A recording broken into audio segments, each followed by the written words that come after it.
truth will correct all errors in my mind, and to give and to receive are one in truth.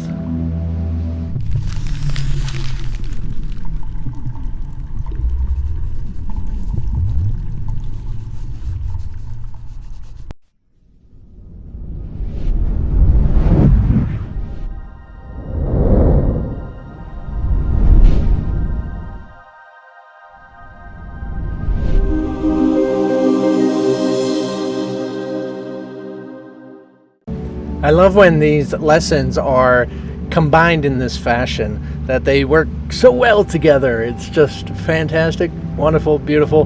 The fact that we have truth will correct all the errors in my mind, and to give and to receive are one in truth. So the idea kind of in this way is that the to give and to receive being different, of course, not reality, but in this world is an error in my mind, because the truth, it is one, right? So as much as it corresponds or works with every single thing in the possible universe, as far as what truth is, and every error that can possibly be ever made is corrected in truth. So it does, of course, bring up this idea again. What really is the sense of truth, and to what degree would we go as far to say what is truth, right? So if you think of even just a situation like my wife loves murder mysteries, stories, real stories about who killed who and what and everything. And I'm like looking at these, and it's fascinating how they come up with all these different things and different people. And yet, when they discover the facts about it, discover whatever it might be, it just kind of all settles into place. And as much as we want to say that some people might be framed and up guilty and everything the whole time, if we actually were there and we actually saw it, and we actually or go back and visually see it, in any case, it will correct all the errors, right? If we knew exactly what happened and no one had an opportunity, that if we had a wish that nobody could lie ever again, then we can actually count on people, right?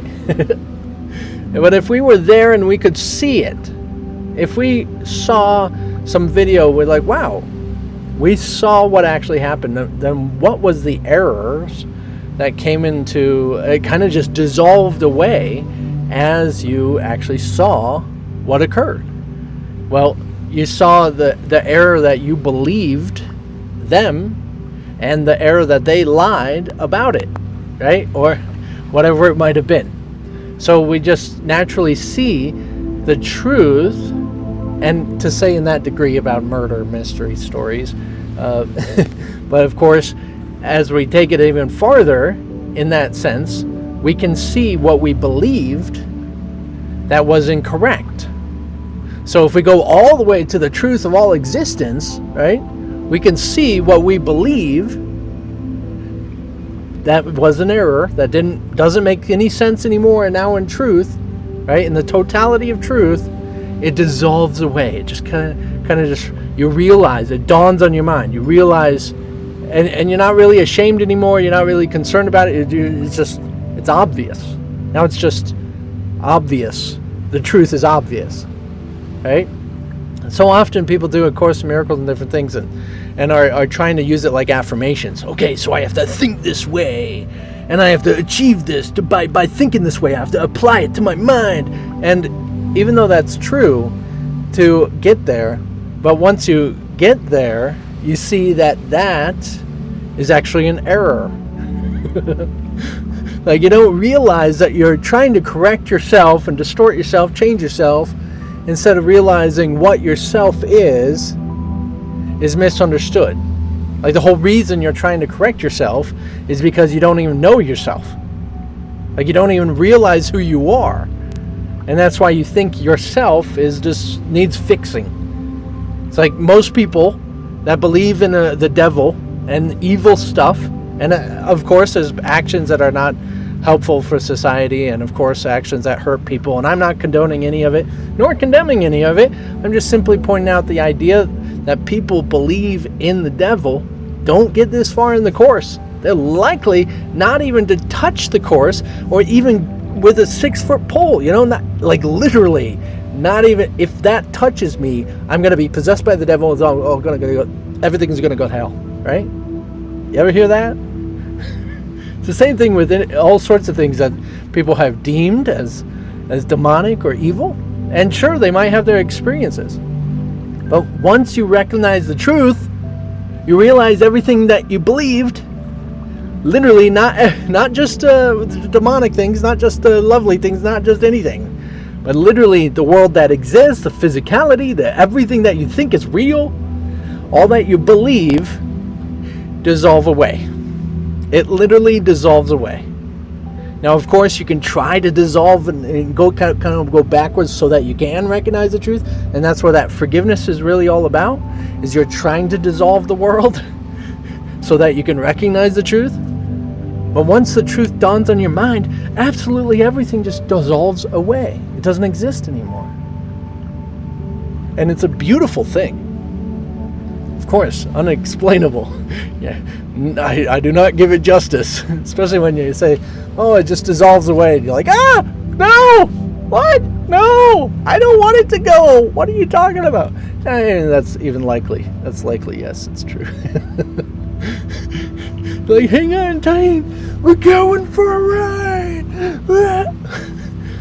So this idea to give and to receive being the same is an aspect of that. It's like there is a part of the Course that does, and it's so beautifully said, that it wants to correct this idea that God so loved the world that he gave his only begotten Son, from the Bible, John, I believe, and actually taking that, in a sense, turning around, it was more so in the fact that God so loved the Son that he gave him the world.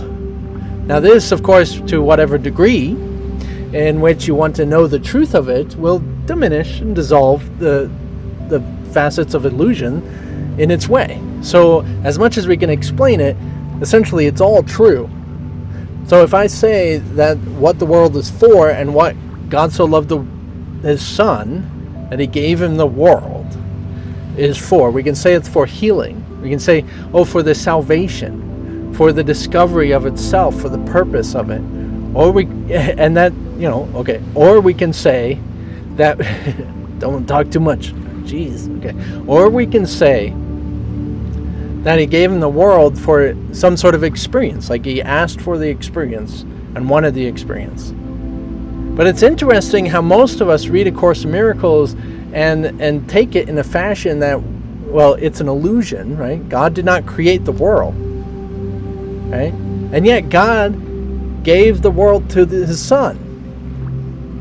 So it's a little tricky, and because we actually think of God and the Son as different. We don't recognize that God and the Son of God are one in the same. They might be different in function, but it's like the same thing. Like the difference between, and excuse the metaphor, but the difference between a hand and a foot. You can tell that a hand has different functions than your feet, right? Hands are to do little things, and to touch buttons, and to hold the phones, and the crazy hello, right? And feet are for walking. And these boots are for walking and walking all over you. and they're obviously a different function. But we say this is one person. This is one thing. Right? So in that same idea, not anything about a body, the Father God and the Father Son are the same thing. And to give and to receive a world is the same one thing. So it gets tricky because a lot of people think illusion is something to be guilty about, something to be ashamed about, that you're stuck in a world that doesn't exist. And yet it's just the misunderstanding. And it's one of those beliefs that would be dissolved, just like every belief, when you actually discover that truth. So as much as I try and explain it, of course, it's impossible to actually grasp until you discover it and see it yourself. But what it is in that sense of what you are, we can see it. Instead of Father or Son, let's just step with what you are. So what you are, you might say as a body, you might say as a person, I'm this separate self. Look at me, la-di-da-di-da. Okay, so you're going to go through this forgiveness process. You're going to be healing a lot of stuff in one day, if you haven't yet. It's going to dawn on your mind. You're going to see a degree of truth. You're going to realize and recognize yourself as the Son of God. So through that, you realize that the belief in your personal self dissolved away. Even just for a moment, it dissolved away. And you saw past it. You saw through it. And you saw, say, the Son of God. Even just an inkling or an idea, a concept of some sort, something that you were attempting to grasp it. You saw it for a second. And you're like, what is that? Oh my gosh, what is that? And you come back and you're trying to put words to it, trying to shape it, trying to make it into something it's not, all sorts of different things. But you're starting to recognize that that is one step. You realize I'm not my independent self. And I actually experienced, even for an inkling, a holy instant, a greater self, greater aspect to myself. So even in that same way, does the Son of God recognize itself for an inkling, an instant, as what is God.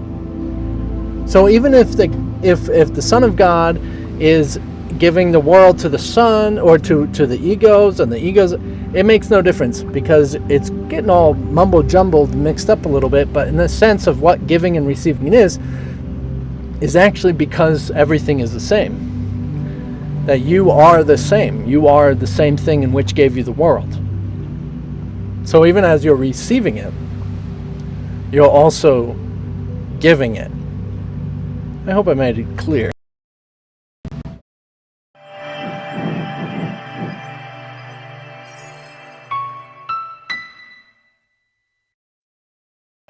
So giving and receiving applies to everything, and in all sorts of different ways. And of course, there's so many other ways to help it. I'm just trying to take you to kind of the farthest depths possible, but in the sense of recognizing that you're not only even creating the world, you literally are the world. You are one with the world, and it is all one and the same. So illusion isn't something to be guilty about. It's not something to be ashamed about. It's not something you're stuck in. It's something that you, quite literally, have decided.